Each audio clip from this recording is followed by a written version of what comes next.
I've been shot at. I just never shot back at anyone. I was a cop for 32 years. I didn't get in a gunfight. I came very close to taking a human life more than once. Um, but I never had to. I hope that doesn't mean I was a crappy. So don't sit there and go, oh my gosh, I did 4 years and got out. What a waste. I didn't do anything. That's okay. You still did your 4 years, which is more than what 99% of this country does. So good for you. Hold your head up high. This is the Veritable Veteran Podcast, bringing truth and exposure to the struggles veterans and their families face post-military. Depression, anger, PTSD, suicide.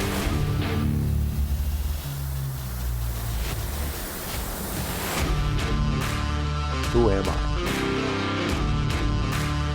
What do I do now?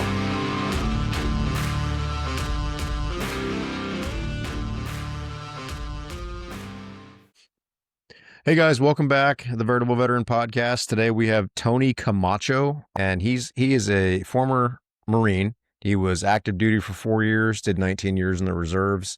And while he was in the reserves, he became a police officer. He was an MP while in the military. So his experience, I mean, he started off as an MP, then he ended up going over into field artillery while he was in the reserves, became a police officer, and then continued that career after the military. So again, he's got a unique perspective of active duty, reservist, law enforcement, all these things that I think a lot of people can relate to. So I'm really excited to talk to him. So Tony, why don't you go ahead and introduce yourself and tell us a little bit about yourself? First off, I'll let you know I'm doing this totally blind, kind of sink or swim. I did no research. I haven't looked at any of your podcasts. I'm actually honestly not a big podcast person. And after you and I had emailed a little bit, I remember I was telling my girlfriend some stories, and she goes, it's interesting, what you've done. And she has an Army background. She was a nurse in the Army and then the Air Force. So we kind of understand each other that way. My life story, after a big fight with my parents when I was 17, I was a month shy of my 18th birthday. My parents were totally against me going into the military, much less the Marine Corps. They agreed to sign my papers, but I couldn't go infantry. You're a young kid, and I'd grown up. I mean, I'd read my way through the whole library, World War II, and a history section. And ever since I was a little kid, I just wanted to be a Marine. I don't know. I've always been drawn to the uniforms and reading, especially World War II, Pacific history, European history. I was just really drawn to the tenacity and the spirit and the attitude of the Marine Corps. So eventually, that was their only thing. You can't go grunts. I'm like, that's what the Marine Corps is about, to be a grunt. So I just, right. I didn't realize there was anything else you could do in the Marine Corps. Yeah, exactly. And as I learn, of course, eventually everybody ends up fighting. So I knew even at 17, I didn't want a 9-to-5 job with banker's hours. I don't know. I've never been drawn to that kind of schedule, even as a kid.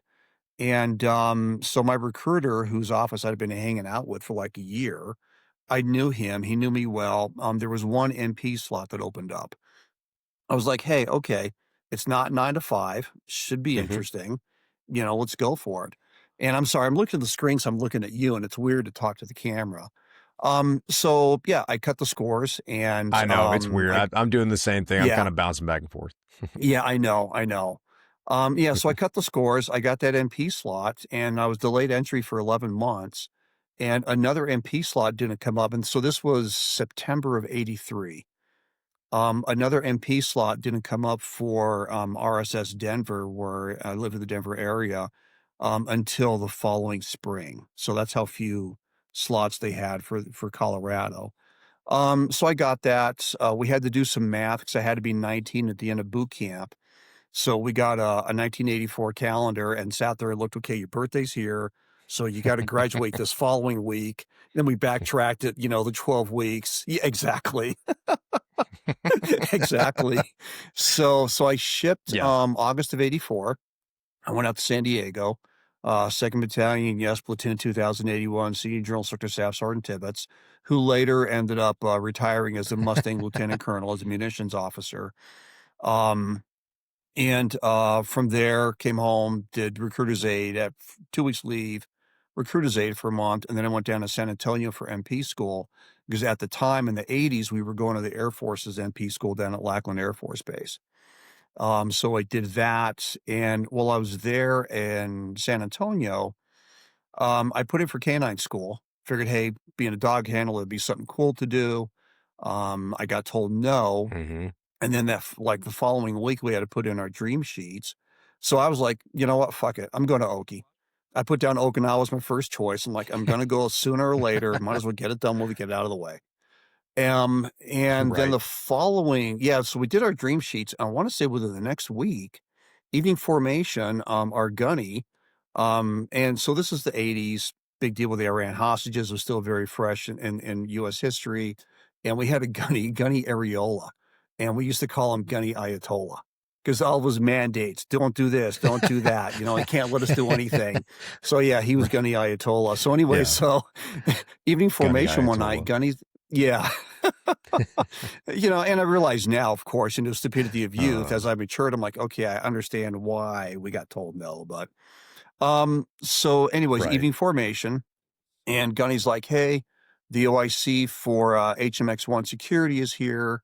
If you don't know what that is, that's presidential duty, guarding the president's helicopters. Really prestigious duty. If you got a clean background, you think you can do that, put in for it. And I was like, what have I got to lose? I filled out this little 3x5 card. I had literally like a 5-minute conversation with Warrant Officer Carter. We go to the field the next week for 2 weeks of field training. At the tail end of that first week, orders come out.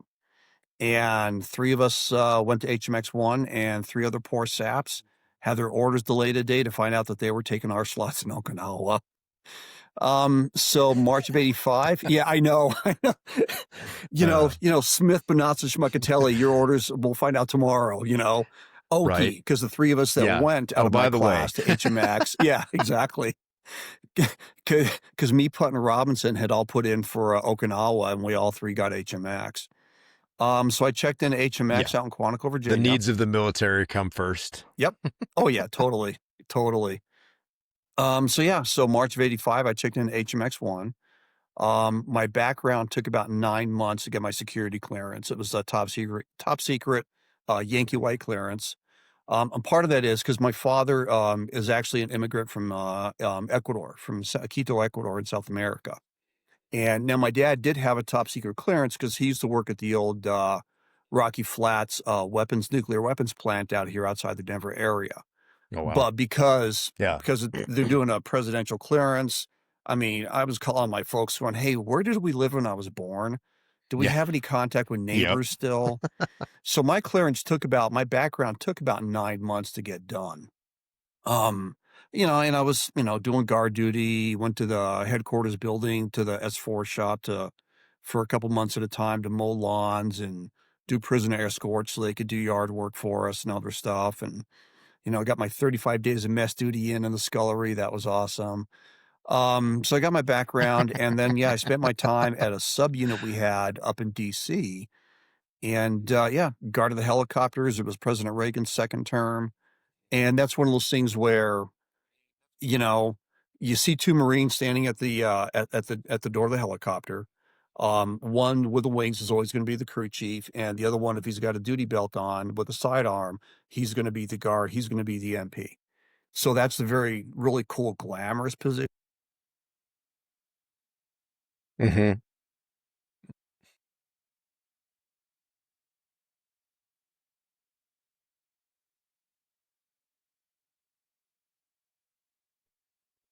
Our Yeah. duty some days, and all the other stuff that goes with it. Um, but It looks and sounds you'll so glorious until you get into the meat and potatoes of what it actually consists of. exactly, exactly. But on the flip side, it's a very small group of Marines that get to do that, either in the aviation Hmm. section or the MP field. And I think like anything, which probably any veteran can relate to, you have incredibly unique experiences. I got to go to the island of Grenada for a week. I got to go to Italy for 10 days on the Marine Corps dime. But a bunch of guys got to go down to Venice. I got to go to Rome with a group to Rome because Hmm. Reagan was, I think it was like, when was that? That was 87. And the Reagans were going to have a 3 hour lunch with the Pope. And so we got to spend 10 days Yeah. there, because they had to break the Nice. helicopters down. We stuffed them in the belly of a C-5. Then they got to put them back together and fly what's called negative hours to make sure nothing's going to fall off. And then from there, um, I thought I heard some rustling in here. I thought one of the cats might be trapped in here. So anyway, so I got, so yeah, I know. I wouldn't surprise me. So I had these amazing experiences doing things like that. I got literally within arm's reach of the Reagans, of the Bushes, of visiting dignitaries, prime ministers and presidents from other countries. Um, so yeah, it was super fortunate, pure dumb luck, and just an amazing experience. So I got very Yeah. fortunate that way, and I totally realized that. While I was, My best friend actually got to do that, and he was at the White House Communications Agency, so he did oh a yeah, lot of. He had to go through the whole background check and basic security mhm, guard school and all that stuff. So I have a little bit of information just from him about all that. So yeah, he had a really neat experience. oh yeah, Waka as it's called. Then there was Yeah, Wheelo, the he White loved House it. liaison, So yeah, all the wah sounds. So, yeah, so it was an amazing yeah, time. You're young, dumb, you're foolish, you're like, "Hey," I mean, we would hopscotch if the Reagans were gonna take, like, a 2 or 3-week vacation out at the ranch in California, we would hopscotch the helicopters over 3 days across country. Like, "Cool. I'm flying in a helicopter at 6,000 feet, going across yeah, country for 3 days." And then as you get older, you realize any yeah, little thing could have happened, and that thing could have dropped like a rock. And I had buddies that did yep, have to auto rotate in, and we had one time we were coming back from someplace, a chip light, an emergency light came on for the tail rotor, and next thing you know, yeah, we're yeah, putting down the nearest flat spot we could for literally a little shaving of metal about the size of a grain of sand. Because the mechanics, yep. the crew chiefs got up there and found it, and I was like, "Oh, okay." So yeah, so it's interesting, And that's the how night sensitive the, those machines are oh yeah, to anything.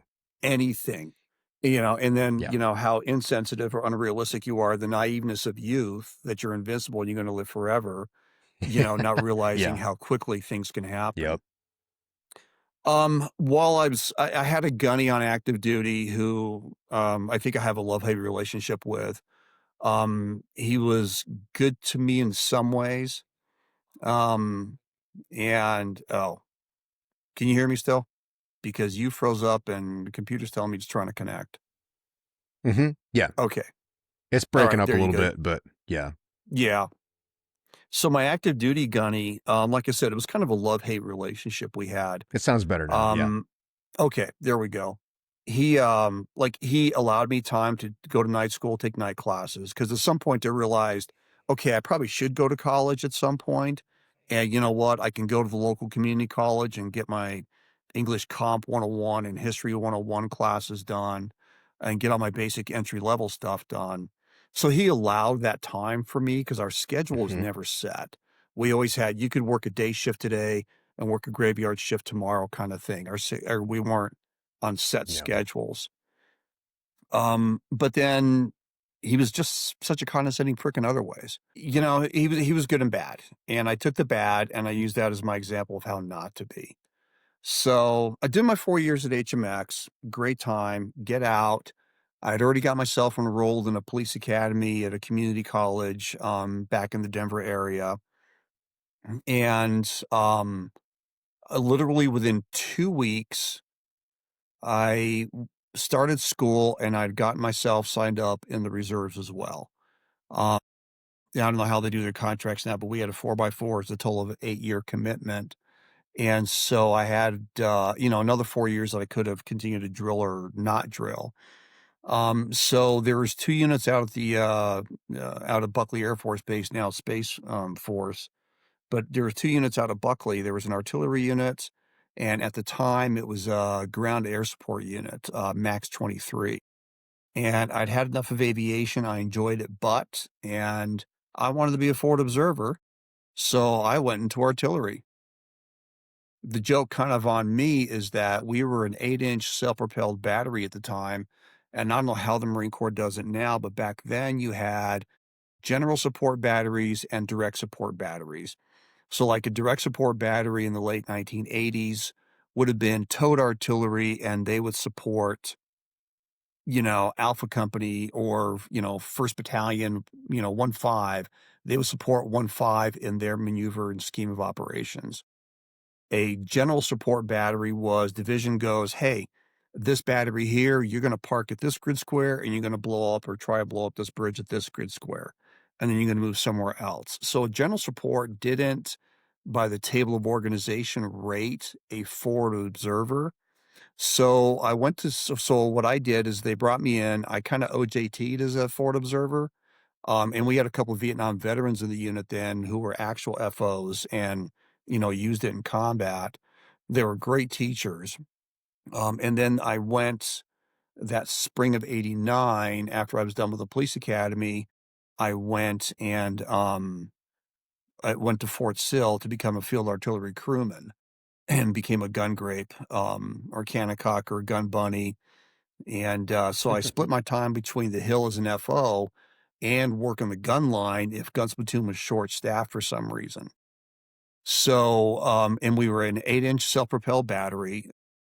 This round that stands, about 3.5 feet tall, weighs about 200 pounds, and, it was just, it's on this big tracked, chassis, and, they got rid of them, of course, after the first Gulf War.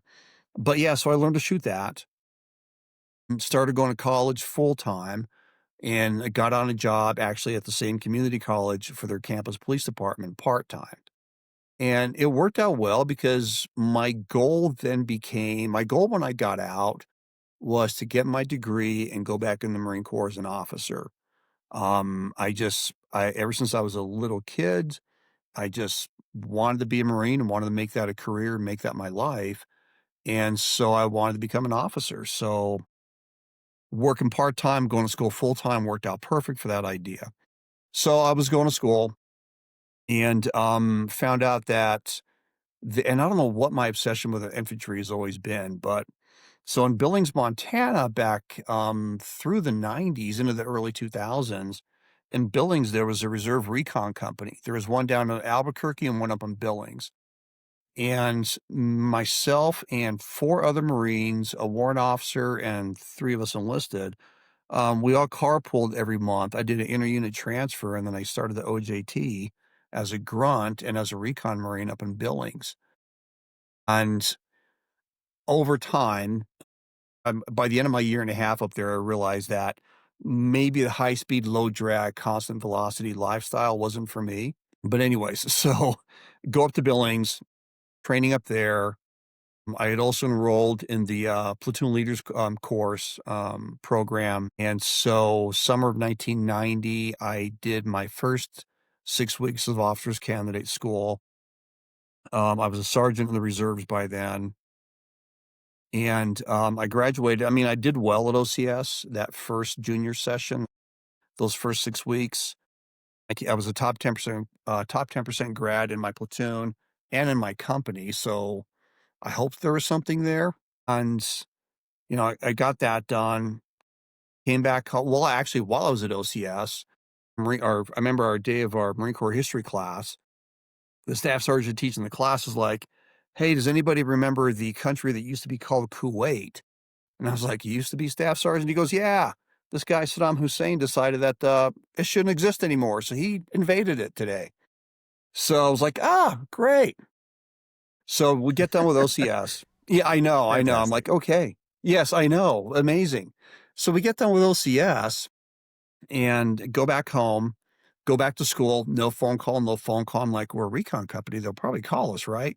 "Oh, fuck no. We didn't get called till January." I about flunked out of school that fall semester of 1990. Halfway through the semester, I'm like, oh crap, I got to do a lot of catch up here, or I'm not going to graduate this semester. I'm Right. I'm not going to pass this semester. I'm not gonna finish school. I'm going to war. I don't need this. Exactly. That was exactly my Oh mindset. man. So I'm scrambling. I had one teacher's So like, she funny how you goes, think like, oh, we're "Oh, definitely yeah, mission critical here, and they're like, yeah, nah, we don't need you, and you're like, what? yeah, Why? exactly." Oh, yeah. So, yeah, one of the classes I showed up to catch up on, the teacher's like, "Oh, I thought they'd shipped you out already." I'm like, "Yeah, no." Oh, You and so me get through. both. Yeah, exactly. And then during that time, I was engaged. And my now first ex-wife and I, we moved in together and we were engaged. Nothing happens, nothing happens. And then when was it? It was like the last week of December, very first couple days of January, get a phone call going, "Hey, we're going, be up here in a week."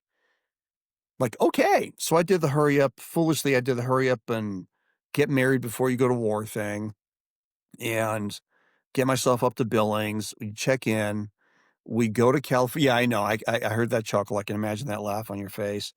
We get put out to Pendleton and we get shipped out to Horno Camp. Yeah, I know. So we go to Camp Horno out in Pendleton. We do this massive, like 10 days nonstop training, getting spun up on stuff, and then nothing. And then the ground fighting starts and the ground fighting stops.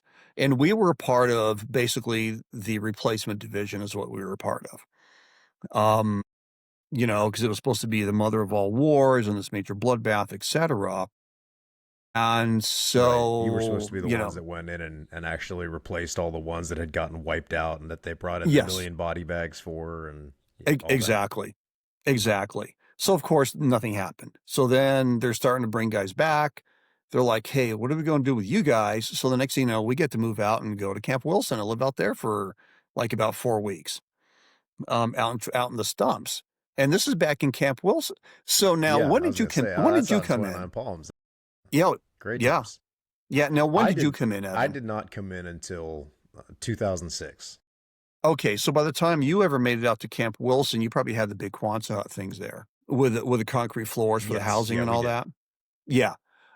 Yeah, no, in the 90s, in the 80s and 90s, it was still these 2 by 4 A-framed little shacks with corrugated tin, roofs that ran down the whole side and literally sheets of plywood for the doors on either end and on in the middle on both sides with one single string of light bulbs running down the center.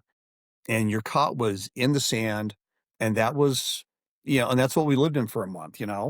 Nothing but the best accommodations for the Marine Corps. And then they ended up, Yeah, sending us of down to course.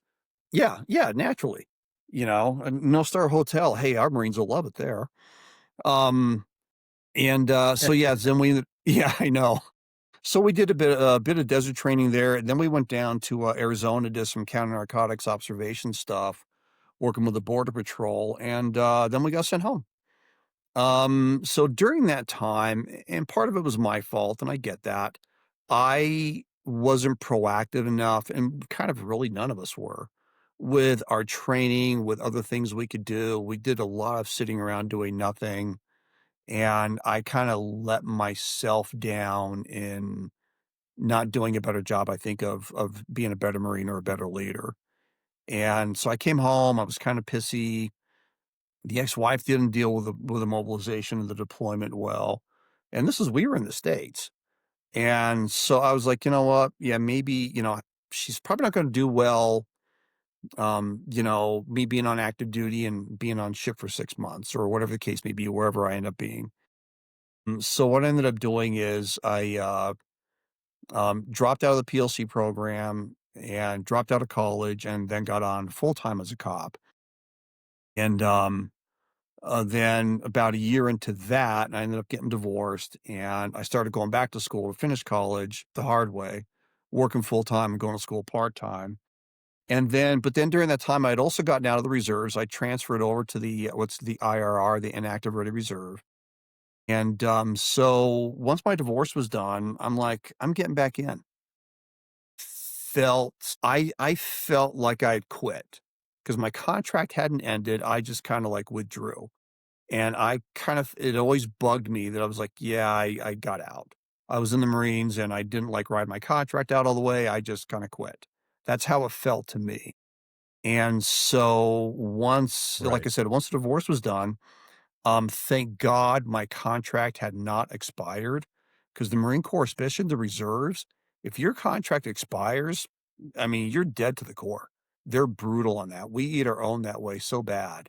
I don't know how many guys I knew, Yeah. yeah, my contract's up. Yeah, I can't get back in the Marine Corps. And so thankfully I still had like 6 or 8 months of contract time so I could start drilling again. And I was able to re-up. And then at that point, I'm like, I'm not getting out until I can retire. Until I get that letter in the mail says you have 20 good years of service and you can retire, I'm not getting out. So that's what I did. I went back to the battery. I was back on the FO Hill for about a year, and then I made staff sergeant, and then they put me in charge of guns platoon. So they, brought me back down to the gun line, guns platoon sergeant. I did that for, what was that, 3 years? And then I got gunny on my first nod, and then they made me the battery gunny. And it was interesting because so in the 90s, after we cut back everything, the Cold War was over. We changed philosophies. We didn't need a military big enough to continue war on two fronts. And so, and they transferred a lot of stuff into the reserves. When they cut back a lot of active units, a lot of stuff got bolstered in the reserves. So I was very fortunate that way that both times for staff sergeant and for gunny, I made it on the first look. And then I totally plateaued for the next 7 years. I pinned on, I pinned on gunny in 97. I pinned on gunny in 97, and then I did not get promoted until, when did I make master sergeant? Shit, I made master sergeant. Um, no, it was 97, 97, maybe 98. But then I didn't get master sergeant until 2006. And either master sergeant was closed off for 0811s, or when I would put in for first sergeant in the reserves, you have to, you pay for your own travel for the most part. Yeah. And so very, very few exceptions. There's like one or two nationalized billets where there's such a need that the Marine Corps will actually find the money to pay somebody to travel there. But outside of that, you pay out of your own pocket. And so in the reserves, if you're putting in for first sergeant, you have to look at they publish every year the available units, and you have to put down your top three choices of where you're willing to travel to. And even Yeah. putting in for that, I was getting nothing, nothing adverse, no misfit reps, no gaps, all my PME done. And I just like flatlined for like 7 years. I was like, holy crap. So, anyways, so yeah, shifting there. Let me step back there. So, yeah, I became battery gunning. Then in 2000, the Marine Corps decided to integrate the TOs, or the table of organizations, integrate the I&I, the inspector instructor, the active duty staff of the reserve unit, into the chain of command for the reserve unit. So what that did is that took the field artillery chief, the I&I FAC, and that made him the battery gunny, which in turn bumped me back to platoon sergeant. Was I a little butthurt about it? Yeah, I was. Yeah, I You imagine. know, Yeah. now I get to be subordinate to a staff sergeant, and I was like, yeah, I don't like this. What else is there to do? Um, it was a big slap in the face for a lot of people, and that really killed a lot of career opportunities for Marines in the reserves, depending on what your MOS was and what you did. So at the time, and I think they have it under a different name now, at the time we had what we called PWST, peacetime wartime support. You really just screwed off and did nothing on your drill weekends in peacetime, but in wartime, you became family readiness and family support, and you also backfilled any of the I&I staff that went forward and got deployed with the unit. So the PWST slot opened up at that time, thankfully, and then 9/11 rolls around, and then 2003 comes around. Everybody gets stop lost, and my artillery unit gets mobilized in the spring of '03. So, myself and the other gunny that were PWSTs, we got mobbed with them, of course, organized stuff, getting the Marines out of there, taking care of them. One day the first sergeant's like, "Hey, you're my PAO now." I'm like, "Okay." So I became the ad hoc public affairs officer for the battery, which actually turned out pretty cool. We did a couple of news stories, one on just the unit deploying, because it was the first time the artillery battery had been mobilized since the Korean War. And then as after they were gone with the new uniforms coming out, that's the same time we were switching over to the Marpat patterns for Yeah. camouflage. And so actually a news anchor did a story on that went national with Fox. And then the first Denver area casualty or Colorado casualty, once for the initial push in 2003 into Iraq, was a Marine, Lance Corporal Thomas Slocum. He was out of the Denver area, Thornton, a city in the north suburbs of Denver. And so that with a whole, excuse me, with the whole casualty assistance process and the family notification and everything, and then his actual funeral himself, that garnered a lot of press inquiries, and I was able to arrange an interview, kind of all the news stations at once because we had several stations called. Hey, what's involved? So our I&I major said, okay, we'll do one press conference with everybody there, and we'll discuss this, but I'm not discussing his family and him personally, or I'll just walk out and we'll shut it down. So the press was really good about that. And the major, he did a great job.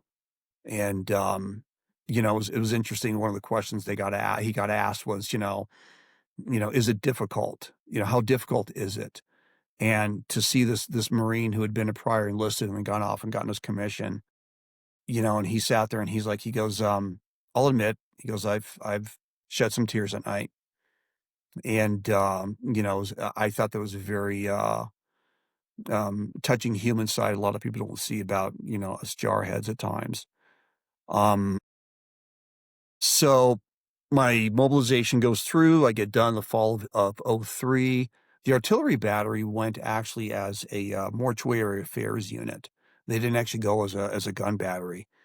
So they got spread out and did all kinds of different things.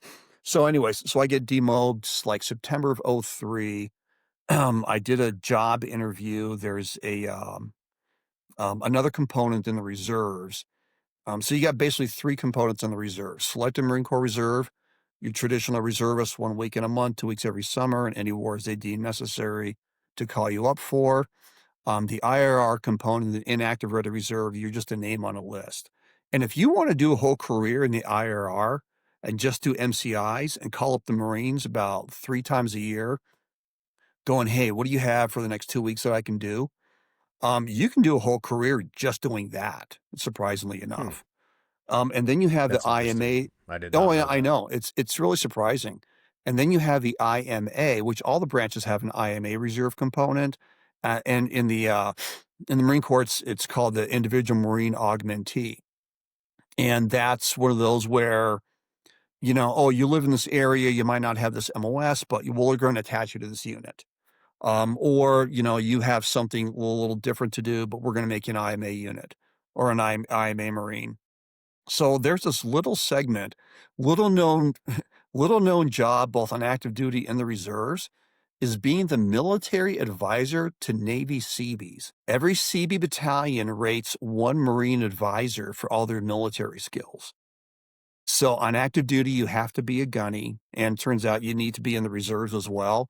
And that's more just because of Navy politics and how the chief's mess works and how the Navy treats Yeah. their different ranks. If you're a staff sergeant in the Marine Corps, you're a borderline god because you're not quite gunny yet, but you're Right. working on it. Yeah. You know, Yeah. if you're a staff sergeant attached to the Navy, you're just another E6 worker bee, is all you are. Yeah. And Yeah. so that's why you got to have a gunny. So anyway, so there's this position, both active and reserves, and so on the reserve side, it's a lot of who you know to get your foot in the door to interview and talk to somebody.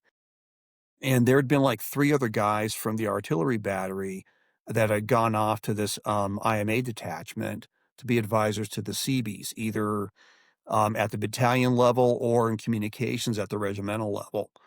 And so I was able to interview for that and fall into that. I was put briefly with a reserve CB unit out in San Diego for like 3 months. And then from there, I was mobilized and I deployed with NMCB 3, an active duty battalion, um, in spring of 2004. It's like March of '04, and we shipped over and we went to LS Anaconda, excuse me, which is outside the city of Balad, about 60 miles north of Baghdad. And we had some other detachments in Camp Cook outside of Taji and in Fallujah and Ramadi and a couple other places. And we CBs went on that trip. They did a bunch of construction and building on LS Anaconda for special operations guys, and did a bunch of stuff for them there. And then when I came back and demobilized from that, then they gave me, I got permanently attached to NMCB 22, a CB battalion that at the time was headquartered in Fort Worth. Their flag is now out of Port Hueneme, but the battalion's still spread out all over Texas. I got to Okay. Yeah. them. So I got to 22 in the fall of '04, and then we mobilized and deployed the fall of '05 and came back home the spring of '06. And on that trip, Okay. we were based out of Al Assad. And then, as normal, we had debts in Fallujah, Ramadi. We had a group of like 50 Seabees that were building some outposts that we thought the Iraqis wanted out there in the Al Anbar, middle of nowhere. You know, we had guys doing work at Haditha, I mean, spread out all Korean Village, KV, all over the place. So, then we came back from that, got promoted the spring of '06 to Master Sergeant. And then I promised my now third ex-wife that yes, there is a running constant theme about that. And yeah, I know. You can still have a traditional Marine Corps life with multiple divorces and even as a reservist. You don't have to be on active duty to do that, just to let you know. If anyone out there is listening that's still on active duty It or can wants to, go either way. it really can. I think just uh, Marine as a whole is kind of a guarantee. It's really not. I mean, shit ton of people have made better choices than me and have had great marriages only once. So, but yes, but yeah, we came back and I stayed with an MCB 22 and I'd promised the ex, because by then I'd been mobilized 3 years in a row and deployed twice.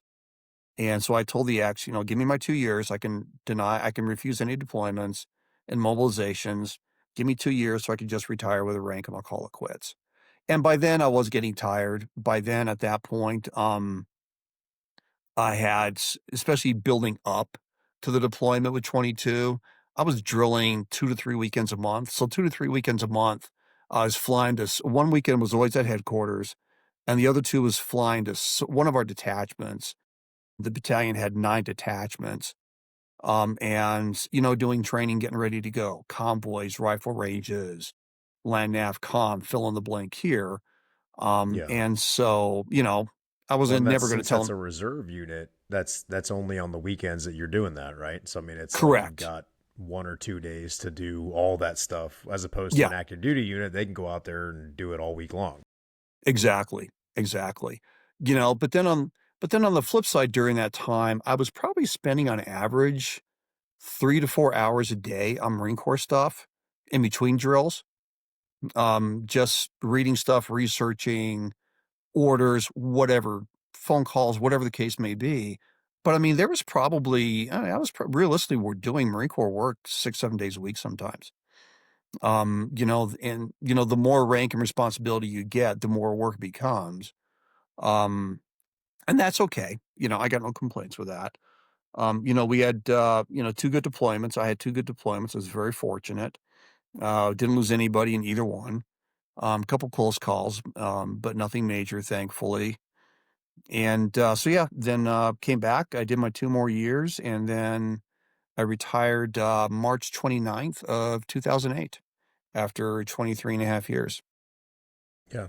Wow. You definitely did quite a bit in just in the aspect of a lot of different areas covered. Just Yeah. doing a lot of different, wearing a lot of different hats, I guess you could say. Yes. Yeah.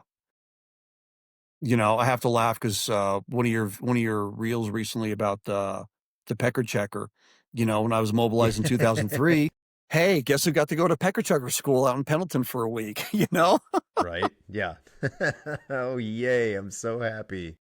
Yeah, hey, Gunny, you're going to Pendleton. Um, Okay, First Sergeant Y, I need a pecker okay. checker. The Marine Corps has got the money. And okay, so off I went to pecker checker school. All right. Let's I fly spent a to week in Camp Pendleton. yeah, I spent a week in New Orleans for EEO school. While I was mobilized in '03. So but no, I was very fortunate in that I had a lot of opportunities. And I've had a lot of people ask me, what was your favorite assignment? They all had their sucky parts, but to me they were all ultimately good, unique, amazing experiences. That's one of those things that, yeah, I can't look back and say I would never do that again on any of it. Yeah. So regarding the your time at the Seabees, I know you said you were an advisor. What exactly were you like helping them with, like their tactics? Were you helping them get ready, like on the like qualifying with weapons, or what were you advising them on? So prior to deploying, especially with 22, tactics, defensive positions, patrols, a lot of convoy movements, convoy tactics. Every battalion had to kick out two what we called TMTs, tactical movement teams, I think we called them. And everybody had to provide two TMTs for convoy security. And a lot of what we convoyed was building supplies. And then we also had a lot of KBR would put a lot of their supply Mm-hmm. trucks in our convoys as well. Yeah. So we would do that kind of stuff. We would do weapons training, weapons qualifications. Every CB, doesn't matter. You were a supply guy on the blue side of the Navy and you've never served on dry land before and you get CBs. Hey, guess what? This is an M16. Here's how it works. You're going to learn to shoot it. Right. And so it was interesting with the CBs, how the Navy does things. You're a supply guy. You can be a fleeter your whole life. And next thing you know, you're with the bees on land, you know? And so it was all that kind of stuff is a lot of what we did. And then once in country, it was a lot of intel reports, threat assessments, advising the CO on how we should take something tactically or how many people are we going to need for a certain job. Make sure we have enough security for it. Because like I know my second deployment, we got there the fall of '05, and we were there probably about a month before the big election they did that fall. And it was, the first election forever that wasn't, predestined, the outcome. And we had to go and repair this bridge in the city of Hitt. And there's a video. If you got to dig a little bit now, but if you YouTube and dig a little bit, something like Marines blowing up IED on bridge. And so there's this house, and it was painted pink. And as you know, everything in Iraq is tan or brown colored. Right. And so Pink in stands out a Hitt, little bit. yeah, totally. So the Marines called this the Pink Palace, and back in early part of '05, the Marines stayed in the Pink Palace right on the river. Forget which one runs east-west. Is it Euphrates or the Tigris? I think it's the I would have Tigris to that look it runs. up. I can't remember Yeah, anymore. yeah, me too. Me too. Whichever one runs east-west through the El Anbar. So anyways, there's this video, and yes, I'll say it, it's incorrect, and I'm sorry, I don't care. Haji comes and parks this Suburban right smack on the bridge, and then the driver hauls ass to the far end of the bridge. So the Marines are sitting there with a 240 from like 600 yards away, just lighting up the Suburban. And all of a sudden, whoosh, there goes the gas tank on flames. And then all of a sudden, kaboom, blows a massive hole in this bridge. So our job was to go and patch the bridge up so that they could get the election people on the other side of the river because the next nearest bridge was like, I think like 20, 30 clicks either direction. Wow. So then yeah, I know. So then my job was to go out with the, AP, go out with the officers and a couple of the chiefs and some of the builders to scope out the bridge, see what the scope of work was gonna be, what kind of materials they needed, and then advise also as to how many extra people we need to provide security. If the supporting army unit that came out there with us also wasn't gonna be able to be there, and what we needed for weapons and what our threat assessment was. So then that was in country. My job was more of that kind of stuff as well as running a lot of convoys and making sure the guys were just doing their job and doing it well and not taking shortcuts. So, and That's it really was interesting. a I didn't know that was a thing. I didn't yeah, realize. I mean, there's so much that I've learned just from just talking to people and having them share their stories, just learning all the different positions that exist and things you can do that no one tells you about. And then you just yeah, most people, almost to a man, every one of them has said, I just got put in this position, or it was, hey, you want to do this? And you're like, I didn't even know that was a thing. And then all of a yeah. sudden it's this whole new, field of operations that they didn't even know existed until they got into it. So it's been neat learning all this stuff. Oh yeah, yeah. When I was looking at other jobs when I was getting demobbed in 2003, one of them was, and I got some buddies that did this off and on for years.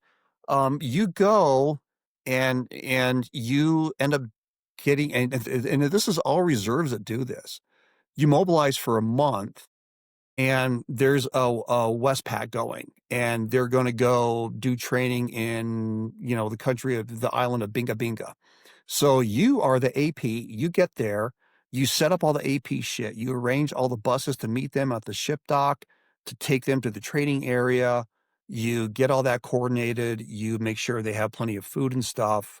If they're doing a barbecue or something when they get there, when they get off ship, you arrange any little packages they want, what you can do, and then you arrange to get them back to the ship.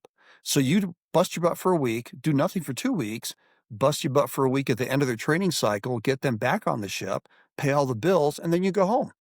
And that's a reserve job, and the only reason I didn't take that because you had to commit to doing 2 exercises a year anywhere in the world. Um, Yeah. yeah, I got buddies that did that. They went to Korea, got their Korea Defense Medal because they made sure that they could stay in country long enough to get their, was it like 45 continuous days? Something like that. Australia, the Yeah. Philippines, yeah, something like that. But yeah, these guys, Europe, so I mean, that's a job in the reserves. The history division is a reserve job. Artists and interviewers and journalists and photographers. Yeah, there's so many reserve component jobs out there. It's amazing. It really is. It's interesting. I guess because I never did anything in the reserves. The only thing they had ever told me about was, if you sign up for 4 years, you have the 4 years on the IRR. So you're Mhm. basically signing an 8-year contract, which I was like, oh, okay. Well, I mean, Yeah. hopefully nothing happens, I guess, if Yeah. I ended up staying in longer than 8 years anyway, so it didn't matter. But that was the only thing that I ever knew about the reserves was I would be a name on a list, and if they needed me, they could call me up for 4 years, and I was like, oh, okay. That was it. But Yeah, it's actually, a just, lot of my buddies go ahead, I'm sorry. oh, no, no, go ahead, please. Well, I was just thinking about that, getting called up. A lot of my buddies, several about 10 or 12 of my buddies from HMX-1 that were in the IRR, got called up and got mobilized and sent out to, like, Pendleton and the Stumps and wherever, to be MPs at PMO, during the first Gulf War in 1990 and 1991. So, yeah, Now, and that do you think that whole was because they sent the MPs they had? Did they deploy, or yeah. was there another reason? Okay. Yeah, I think it was because, yeah, they deployed so many people over there and they're like, "Oh, crap, we're short people, Yeah, we need we need people." somebody to actually do patrol on base and do Exactly. police officer things. Yeah, exactly, exactly. So, yeah, so, So the time that you were in the reserves, like when after you'd become a full-time police officer, were you still doing that full time? Like, did you continue doing that full time? most of the time you were in the reserves, or was that like, did you do part time, or how did that work? No, so I started part-time because, my like I said earlier, my goal was to get my degree as quickly as I could, finish OCS, and become an officer. When I decided not to do that and when I made poor choices without talking with the other half and rashly made poor choices on my own, and not necessarily poor choices, and I'll explain why ultimately, I think it worked out for the better. Then I got on full-time. I worked at the, city of Golden with their police department for about 8 years, and then and great time, great people, but small departments. City of Golden's only 8.5 or yeah, about 8.5 square miles, and just not a lot of opportunities. And so I then transferred over the tail end of 1999. I made a lateral, and when we do lateral moves in police departments, if a department allows it, you still have to do the full background check. You're still being treated as a new, applicant and as a new hire because you are, and you still have to go through that department's background investigations and everything. But then they ladder you in. A lot of times you will come in at higher pay, or they'll do Right. something, a shorter academy, something to sweeten the pot. Um, so I ended up lateraling over to the Aurora Police Department on the east side of the Denver area. At the time, it was about 300 cops. When I left, we were at about just a little under 700. And it was just more opportunity, a lot more to do, Yeah. more opportunity. And so, yeah, so now I was a full-time cop during the whole time on the reserves. And I stayed being a full-time cop until 2021. Okay. Yeah. So, So the transition from the military, I mean, it sounds like you just, instead of like moving away from one career, it's like you had two going at the same time and you just put one down and then kind of focused all of your attention on the other one. Is that kind of accurate, or is that? yeah, you kind of balance both. Yeah. I think you kind of balance both in that there's always something in the reserves. I mean, when you're starting out, when you're a young corporal or a sergeant, there's not so much to do in between drill weekends. So you're okay that way, and you can concentrate more on your full-time job, whatever that is. But then as you go up the food chain in the Marine Corps, you do end up having more time commitments, whether it's planning meetings before drill weekend or follow-up stuff you have to do during the month before the next weekend. So that it will occupy a bit more of your time the more you go up in rank and responsibility. And then it's a matter of juggling those and family and kids and everything else that comes along as well. It can make for some long days some days, if that answers your Well, yeah, I question. imagine. I mean, yeah, I'm just Okay. curious because again, I didn't experience, anything in the reserves, or, Mhm. having another job outside of the Marine Corps. Because when I was active duty, that was it. I mean, it was Yeah. 100% of the time. That's all I did. So when I got out, it was like I had to find a job. I had to figure out where we were going to live. I had to figure out, because Yeah. it's like, again, it's like jumping off of a moving train and then all of a sudden having to kind of get moving again. And Yeah. I feel like, and I want your opinion on what the transition was like, because it doesn't sound like there was as much of a transition, but I'm sure there was still a lot that went There into it. And I just want to. there was. Yeah, so my transition, when I first got off active duty, I knew I'd already signed myself up for the police academy. I had like 35-ish days or so of leave that I cashed out because in that I just took that check and that's what paid for my police academy that Right. fall. And Well, that was but very smart. so yeah, and I've never been the best money handler. I mean, never to the point I've never gone to collections or anything like that, but I've never been one that I'm impulsive at times and I'm like, ooh, shiny thing, I want this now. Right. And Yeah. I've learned as I've gotten older to rein that in a little bit. Um, but yeah, so anyway, so yeah, so I did that. I cashed out my leave. I didn't take terminal leave, paid for my academy, but I remember sitting there like halfway through the police academy. It was a regular college semester, 16 weeks. And I'm like, what am I doing? I really didn't know anybody. I didn't have a job. I had the reserves 1 week in a month, but back then in the '80s, your check would arrive in the mail like, 3 to 6 weeks after your drill weekend. It wasn't like, Wow. "Okay, this check's coming in." And you keep in context too with the money. When I got off active duty as a corporal, the August of 1988, I was making $1,000 a month. That was living in the barracks as a corporal, $1,000 a month. That's what my pay was total per month. So a little under $500 a month, after all my deductions. So I'm sitting there near broke at home, no job, going, I should just quit school. This is stupid. I should get back in. Because I just really I didn't know what was around the corner. I didn't know what was gonna happen after the academy. And then fortunately, near the end of the academy, I got a job as a quote unquote dispatcher slash phone call taker, there at the campus police department with the promise that I would be sworn in as an officer once I got done with the academy. And so then that eventually did happen. What happened is we graduated, and then I went off to artillery school, and then I got sworn in when I came back from that. But yeah, but that transition, it's weird. I sort of had a plan. I had a short-term plan, go to the academy, but I didn't have a long-term plan for how am I going to pay my bills, Right. And I was living at mom and dad's. Thank God my parents were like, as long as you go to school, you can live here for free. Which initially I'm like, awesome. Once I'm like 24, coming up on 25, I'm like, yeah, I should probably grow up and get my own place. You know, but Like but living at initially, home is not cutting it for me. yeah, yeah, I love my mom and dad, but at the time too, as a part-time cop, I was only making like $6 an hour, 5.50, $6 an hour. It wasn't like a shit ton of money.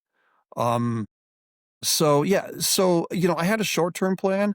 I didn't have a long-term plan for everything, and that's where I was like, what am I doing? I can just go back on active duty, go back in the barracks, don't have to worry about rent. I get a meal card. I'm good. But I was like, okay, you know, I just got to wait and see what's going to happen here. But I did have that time of, and things panned out, which I think they do for most people. But yeah, I had that time of, I miss that. Yeah. And I still do. And I always will. I miss that camaraderie, that connection with people that, the jokes, the things that I can do with my Marine Corps friends that I can never do with my civilian friends. And that was, so I had some sort of plan. But I see, and you see it a lot online too, I think. Um, people like, I don't know what to do and nothing's panning out. And, but some people just get out with no plan and just figure they're going to wing it. And they struggle more, before they know what to do. Um, you mentioned that, just talking about that, a kid I met through a local Marine unit, well, actually through a Facebook Marine group here in Denver area, really nice guy. We just kind of messaged back and forth a little bit, a little despondent. I was like, hey, message him once, you're going to be okay. He joined us for a baseball game last year on the 4th of July because the Rockies do a really cool fireworks display every year. And outside of that, I'm not a big sports fan, but he's tried several things and he's finally fallen into plumbing, and he's a plumbing apprentice and he loves it. And I'm so happy to hear that he's got something that he really enjoys and he's doing well and thriving in it, which is really good to hear. But yeah, Yeah. because it is Well, hard. let That's a me hard transition. the helping him find that. How did he find that? Did he just try different things? Did he like was there something that he said that kind of gave you an idea of maybe what he would like and you kind of advised him to try that, or how did he kind of land on plumbing? I think he just tried different things. He tried real estate for a while. He tried electrical, was doing some home repair, remodel, construction stuff, working for somebody. So I think he just kind of fell into it, as in like, hey, let me give this a shot, is my understanding. Yeah. We haven't talked a ton, but yeah, but he posted something on Facebook here a couple months ago going, hey, I really love this. I'm a plumber's apprentice and I'm Good, really loving this. good. So and I think for some people it is trial and error that way. What are you going to do and what should like some people just don't know what to do or don't really know what their skills or their abilities are. They may know what they don't want to do, but they really don't know what route to go. And sometimes it is a matter of trying a thousand different things before, you don't always buy the first pair of shoes you put on. It's true. You know? And that's one thing that I struggle with. I don't struggle with, but I get a lot of people messaging me saying they're struggling with I don't know what to do, and I try to tell them it's not going to fall in your lap. It's not Yeah. going to just show up at your door and bang on your door and say, "Hey, I'm here and I'm what you're supposed to do for the rest of your life." It's you got to go look for it and you got to figure out, okay, what do I like to do? Do I like to work with people or do I like to work alone? Do I like to sell things? Do I like to try and persuade people to buy things or do I like to just fix things? Or do I like to create things? And it's a lot of guys are like, I don't know. I'm like, okay, well, you've got to figure that out. So rather than Mhm. sit on your couch and say, I just don't know what to do and I'm depressed and I'm sad, which I understand. And I'm not saying that Yeah. people don't go through that, but you have to understand that you have got to take ownership of yourself and say, I'm going to go figure out what I like to do. And I'm going to try Yeah. HVAC. I'm going to try real estate. I'm going to try insurance. I'm going to try car sales. I'm going to try plumbing. I'm going to try, and just, I think a lot of guys think that once they leave the military, like their best years are behind them and they're, oh, I just, I'm sad because I miss my friends and I miss the sense of purpose and camaraderie. It's like, yes, we've lost that. Mhm. But that Oh, yeah, doesn't mean you totally. have to live a miserable life.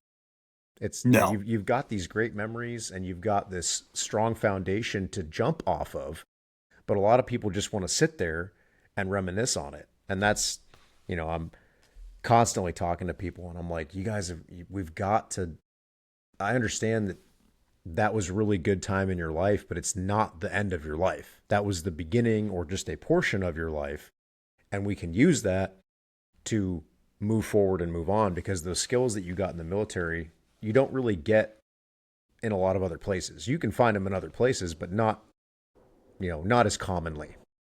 So Yeah. that's A just and a that's one thing. conversation I have Oh, with a yeah. lot of people. Oh, yeah. And one thing I remind people, yeah, okay, so maybe you were infantry, you were mortarman, and that's not gonna transition over to, a great civilian job because Yeah. there's not a lot of mortarmen out there in the civilian side, you know? I get that, Not, or some of these obscure. generally it's frowned upon to use mortars, anywhere but a kinetic battlefield. Oh, there were some times when I was a cop, I was like, "Man, if I could just call an artillery strike on this house, that'd be so awesome. We would never have to show Right. up here again." Like we don't have Because we don't have to do a one of those freaking standoff with this flyers. guy because the Yeah, house and this guy is no exactly. longer here anymore. Exactly. These frequent flyer homes that you're at every single week, every single day, it's like, oh. But no, but I think what I remind people, what I try to tell people is you have the intangibles of how much you can push yourself, how much endurance and stamina you really have, how much resilience you know that you have now that you would not have learned if you had not been in the military, any of the branches really, with some of the horrendous long hours that you work. And the stupid things that you end up doing and the extra duty and everything else. You have that, that you need to be to work 10 minutes early because if you're on time, you're late. You know how to be a great employee, no matter what the job is. And, those are the kind of the intangibles that will carry you all through life no matter what you do. It's not always an education. It's not always a diploma hanging on the wall. I have a criminal justice degree. I have never applied any of it my whole life, you know, but it was a quick, easy degree with minimal math and minimal science. And, but I just ended Yeah. up being a street cop the whole time. And that's okay. Yeah, because I had a similar conversation with my daughter. She was finishing up her degree and she's like, should I just go right and get a master's? I'm like, no, go out, go work, figure out for Right. what's going to catch your interest. Because there are plenty of people out there in the world with master's degrees that are not using them at all, or with a master's in biology that they're now philosophers or whatever the case may be. so go out and Right. go do something else. And like you said, was everybody else, try this, try that. Yeah, the first thing isn't might not be a perfect fit for you, but still try. And that's what Still we try try, and you'll and find something we tell our eventually. kids all the time. They're like, do I have to go to college? And I'm like, you don't have to go to college. You can if you Yeah. want to, but you don't have to. It's not a requirement. I mean, there's a lot of, unfortunately, I feel like a lot of places expect you to have a degree, when in reality, for the job that they're asking you to do, you don't need one. It's just one of those things that they pushed education so hard for so long that so many people Yeah. have degrees now that it's almost useless. And it's Yeah, like, very true. you have a degree, oh cool, you and everybody else. Um, Yeah. so to have, to be competitive, sometimes you need one, but there's a ton of jobs that you do not need one. And No. I tell my kids that all the time. Like, if you want to do a job, like, try it, see if you like it. If there's a job that you want to do, right, that you think you want to do, and you know that you need a degree, let's do some research into what that job actually is, see if you like it, and then sure, go right into college and get that degree as quick as you can. That way you can start working on getting that job. But if you're not sure, don't just rush off to college to get a degree that you're never going to use. If you have a plan, and that job that you want requires a degree, sure, absolutely. But if you don't know what you want to do yet, don't just rush into college to get a degree just to get a degree. Mhm. But that's what we've Yeah. been telling our kids. In college, for me, in my house, college was a big thing. Um, it was pushed on us at least for 2 years on my sisters and I. But you gotta understand, my dad coming from Ecuador, my dad came to the States, came up here, I think on a visitor's visa. I forget what kind of visa he came up on. I don't know. But he came into the States, decided to stick around and give it a shot, was working, washing dishes and as a lot boy, trying to learn the language. He had an education in Ecuador, and he did manufacturing and tool and die work down there. And, he comes up here, starts going to school for his engineering degree, and he failed his first 2 classes in college because he literally went from the textbook to the Spanish English dictionary to find out what that word meant, back to the textbook for the next word. And he went back and forth like that, slowly learning English that way. So it took my dad 14 years of night school, working full time. And then finally, that last year with support from my grandpa that he very begrudgingly took to get his degree. And my mom was a school teacher with a degree as well. So for us, it was a big deal. I wanted the, kind of like, the Disney Pocahontas movie. I wanted to go see what was around the river bend, like the Yeah. song from that, and, see what the next adventure is.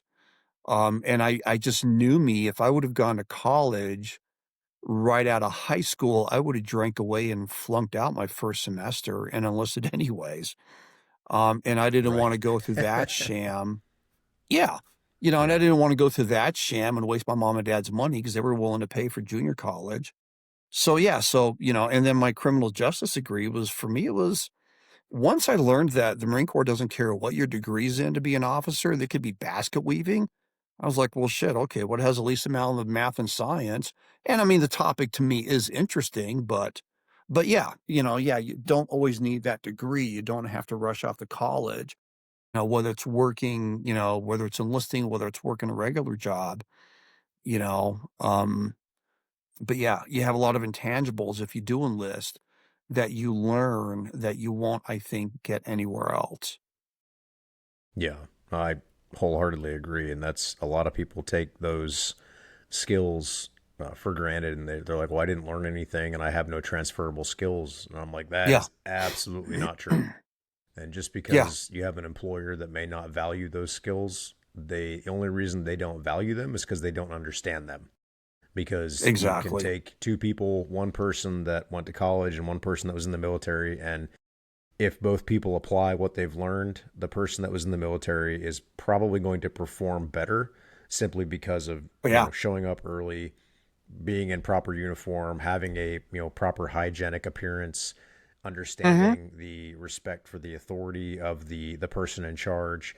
And it's just all Yeah. those intangible things that, again, college doesn't teach you.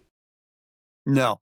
And by then also having real world experience of, okay, I need to have something done by this day. What do I need to plan? How do I need to plan it to make that happen? Right. As opposed to, Yep. and I'm a huge fan of backwards planning. That's just kind of how I prefer to do things, and the Marine Corps is huge on that. Here's our outcome. How do we make that outcome happen? Let's work it backwards. In which I think a lot of people don't have that practical application for a long time on how to do that. Yeah. And so, yeah, no, I there's think a lot of a people ton of kind of tangibles, they a stumble ton of into stuff there. that. They kind of stumble into that, like that planning system, without even Yeah. realizing that that is a very military system at its core. Hmm. Um, Yeah.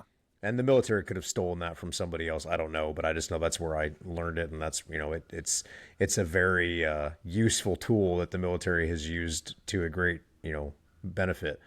But Yeah. I wanted to ask, Hmm. if you were, say you went back and you were standing before yourself, back before you joined the military, and you knowing what you know now and all the experience you have, what's something you would tell yourself? Um, go supply or go motor transport. I'm not MP and not and but here's my method to the madness. A guy I worked with when I was a cop in Aurora, he retired after 21 years. He was the first sergeant at SOI West. He retired, got on as a cop, but he was in supply. He did a career in supply. And he was on the float that went to Somalia. He did 2 tours of embassy duty. He did a tour of I&I staff back here in Colorado at home for him. And he went all over the world in supply and all over the Marine Corps. And motor transport's really the same way. Pretty much anywhere you go in the Marine Corps, there's some sort of motor T asset somewhere. So you have much bigger opportunities to go places and do things in the Marine Corps, I think, with those 2 MOSs, and probably admin, but I'm just not a desk job person, than I think than you Yeah, would with any other, MOS in the Marine Corps. That I would probably tell for the I like it. opportunities it It's gives you, I would say those 2 MOSs, Yeah, just because your that's opportunities are that's broader, you know? So, that's what I would say. yeah. That's what I would Well, you say is definitely brought a do those. very unique perspective to just to the podcast. Again, we haven't had anybody who was a reservist on, and I know a couple other reservists that I'm trying to Mhm. get to come on as well, just because again, you guys have such a different career path and a different perspective on things, and just a different story, and Yeah. there's every story has something that everybody can glean from it, and I love getting the full gamut of uh, Mhm. just jobs, positions, MOSs, Yeah. careers, all the stuff. It's so interesting, and trying to figure out, you know, all the different places people are coming from, and it's really neat. And I love that. I love your perspective and appreciate your willingness to share your story with us. Oh, not a problem. I'm very flattered, and thank you very much for wanting to talk to me. Really quick, you were mentioning, perspective of a reservist. I had lunch with a couple of my buddies the other day. Yeah, and all 3 of us met in the battery, and we were together in the battery in the '90s. When we were immobilized, when we were deployed, when I was at LSA Anaconda doing interior guard for our high-speed super seeker construction project, outside of my Seabees, nobody knew I was a reservist. Nobody asked. Nobody questioned it. When I was deployed with 22, bouncing all over the Al-Anbar province, in some conversations with active duty counterparts for discussing stuff, eventually it came out that I was a reservist. And I never once was like, "Oh god, you're a reservist? Oh my gosh." It was all like, "Really? I never would have known." Yeah. You don't have a big Yep. freaking R stand you don't have the scarlet R on your forehead. We all do the Yeah. same things. I just don't put on my camis full time, 365 days a year, but yet the mindset's still there, the attitude is still there, and the ability is still there as well. And that's, something that, I'm hoping as time has gone on that that mindset has changed a little bit. Because like in the Marine Corps, it used to be I had a buddy of mine, he was a staff sergeant. He wanted to go active duty after 9/11, and he did, but he had to drop, I think, 1 or 2 in rank. The Marine Corps wouldn't accept him as a staff NCO across the board. They've changed that now, but he had to drop down 1 or 2 grades in rank, yeah. Which is like, once again, kind of a slap in the face, But yeah, Yeah. no, it's Yep. I've been very fortunate. I've made lifelong friends, had amazing experiences on both the active and reserve side of the house. And yeah, outside of maybe doing a different MOS, I do it all again the same way if you back me up to the fall of '83 and that argument with my parents, Well, I wanted no to questions say I asked. appreciate you as well, just because you had reached out to me via email just to kind of check on me, just based on some of Mhm. the stuff that I had been posting, and it was you had found it concerning, and I appreciate that. Um, and we need we need people willing to reach out to people and check on them and just say, hey, just want to make Yeah, sure you're okay. And honestly, I'm doing well, and I have been, good, and a lot of the stuff I good. post is trying to relate to somebody who may not be doing well, because I get a Mhm. lot of messages from people, and I take content from the stuff they're saying or stuff they have said to try and relate to someone who may not have said anything, and just say, hey, Yeah, I know you're not reaching out, but I see you and I hear you. I know that you're going through this, and because if one person is, there's probably 1,000 others that are going through the same exact thing. But yeah, the fact that you were willing and able to yeah. reach out and just willing, being able to say, hey, just wanted to check on you, make sure you're okay, that meant a lot. And I wanted to say thank you for that, and just encourage others to do the You're same, welcome. and just say, if you're not sure, just reach out, because the worst they can say is I'm fine, leave me alone, or they just don't respond. And in the end, it doesn't really matter. But you can Yeah, always say, at least I tried. yeah. And that's I can think of 2 or 3 cops that I've known that kill themselves, for whatever reasons, or life has been tough. They're going through a divorce. I've survived several of those. I've survived those lonely times. We all have those, especially if you serve in a combat zone, or you've seen a nasty training accident, or you're a first responder and the shit you see. We all have those demons, like I told you that email. We all have those demons, those stories, those memories that we shove in. I liken it to, we lock them up in just a dungeon in the basement of our brains. Yep. But Yeah. out of the blue, they'll just pop out for whatever reason. They'll just escape and Hmm. pop out. And, that's And they pick the worst normal for times that to to do it. happen. Yeah, and they do. Oh yeah, totally. Um, but don't let that dominate you. And don't let that override everything else and go, "Oh my gosh, this is the only way to make it stop." I've never seen anyone's family benefit from someone they know and love taking their life. I've never seen a Yeah. positive outcome for anyone when that Even happens, no ever. matter how many times people say, I feel like they'd be better off without me, Yeah. it's it's never it's never turned out that way. No, no, it has a worse impact. Believe me, if someone's feeling despondent like that, believe me, your loved ones and your friends do want you around. Even if you're a little mopey and grumpy, you got your pissy pants on this day for whatever the case may be, they still want you around at Yep. the end of the day, and they will not be better Yeah. off if you're not here, and that's a huge thing, and I've noticed that as I've gotten older, I've looked back at times where I regret not saying something or asking somebody something, and that's part of my um, reasoning for why I reached out to you as well. And I love your reels. Oh my gosh. I mean, 2 of them, I'm sorry, can I digress really quick? Of course, Yeah. Go ahead. naturally, you pop up in my algorithms now right along there with cooking and puppy videos and cats playing piano. Um, but but yeah, this morning, 2 of them, one that came across that I found was the one where changing the baby's diaper and smell the butt wipes reminds you of that's all you had to clean yourself with for 2 months. And, I think of not necessarily a bad memory for me, but whenever I go into Golden for anything, because it's really close to where I live, Golden has the brewery, Coors Brewery has their own water treatment plant. And so whenever you take one route in there on this one highway, you go right past the water treatment plant and that lovely smell of sewage.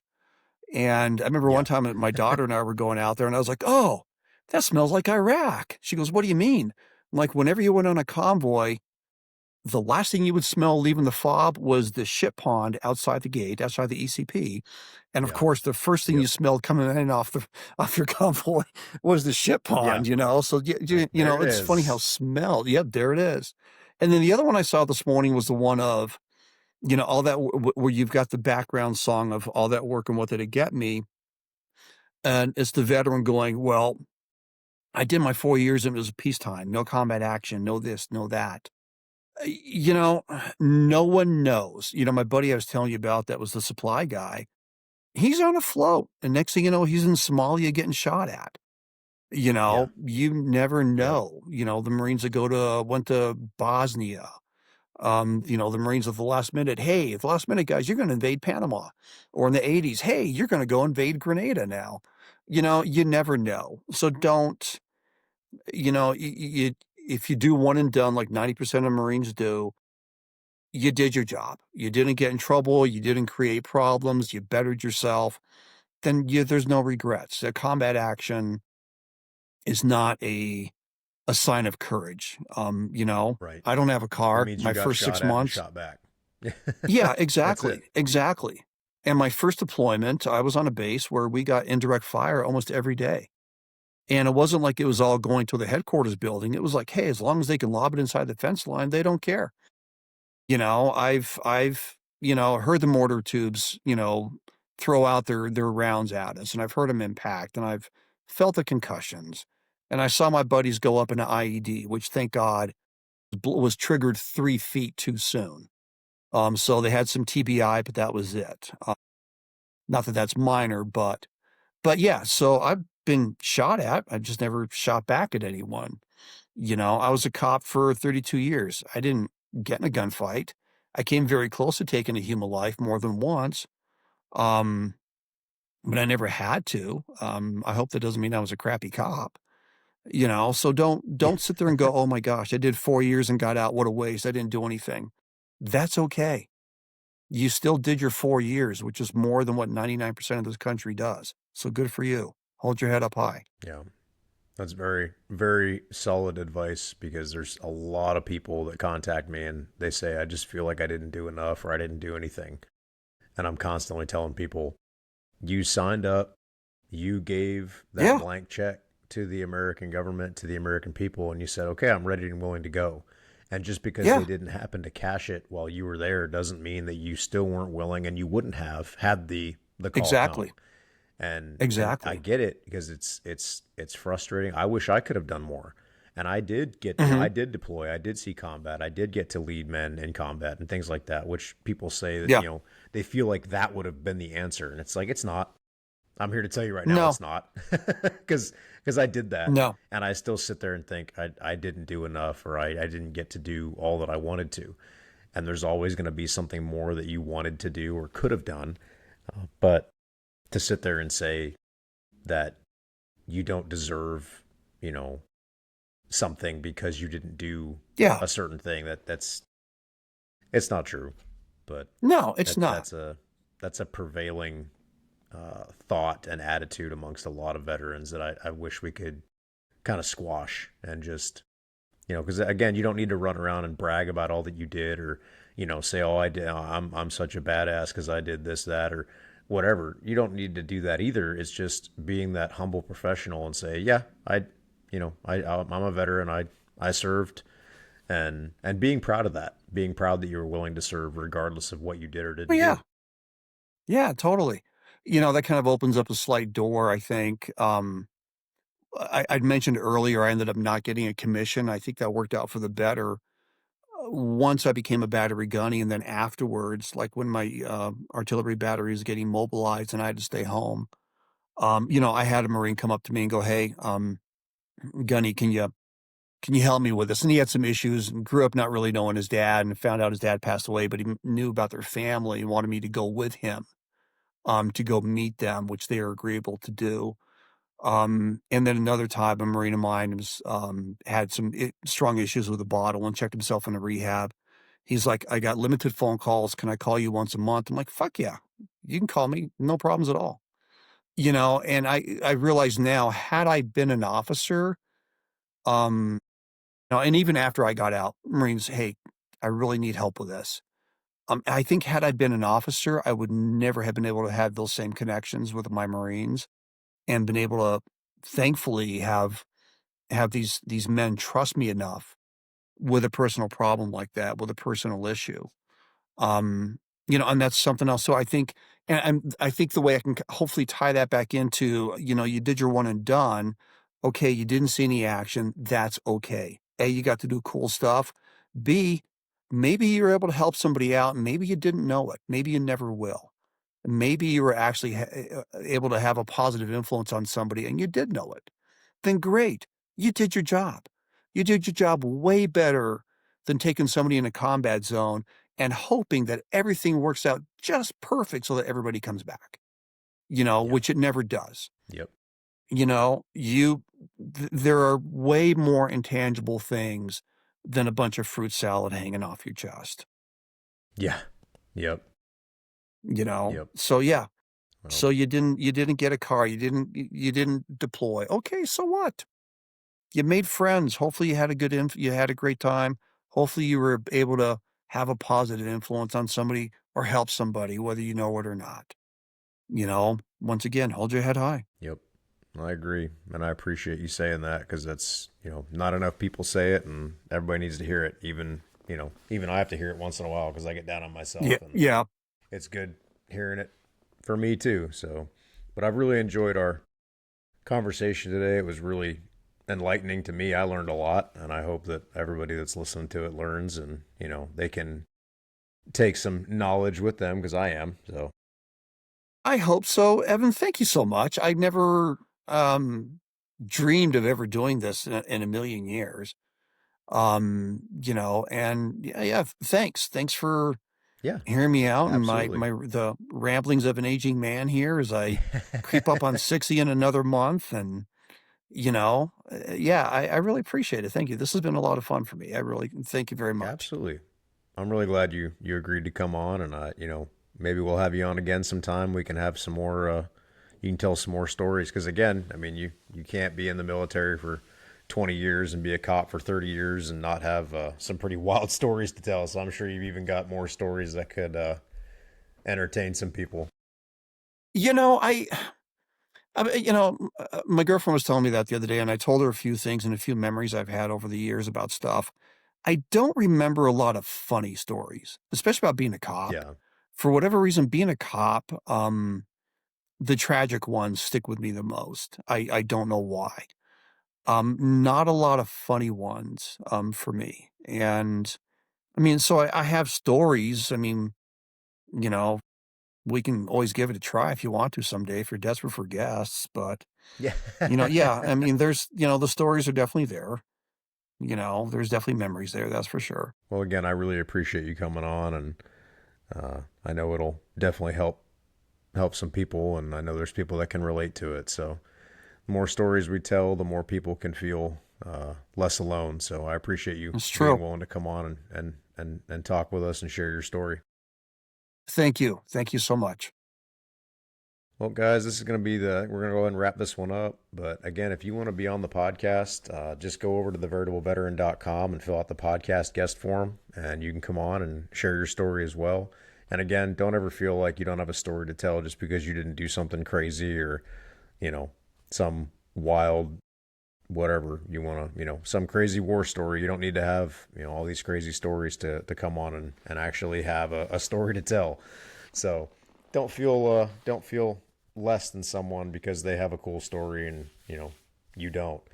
So again, the more people we get Very on the true. show, the less people feel alone. So, well, if you feel willing and you want to, go fill out the podcast guest form and it'll come to me and we'll get you on the show. So, but we'll see you guys again next week. Again, thank you, Tony, for coming on. We really appreciate it. Hurrah, And Marine. hurrah, semper fi. We'll see Yeah. you guys next Semper week. Fi. Thank you, Evan. Thank you. Love you guys. Hey guys, quick reminder, if you enjoyed the episode today, don't forget to like and subscribe. Also, go to whatever platform you listen to these podcasts on and leave a review. That's the best way to help us out. It gets a lot more traffic to us. So again, if you liked it, like, subscribe, and leave a review. All right. Love you guys.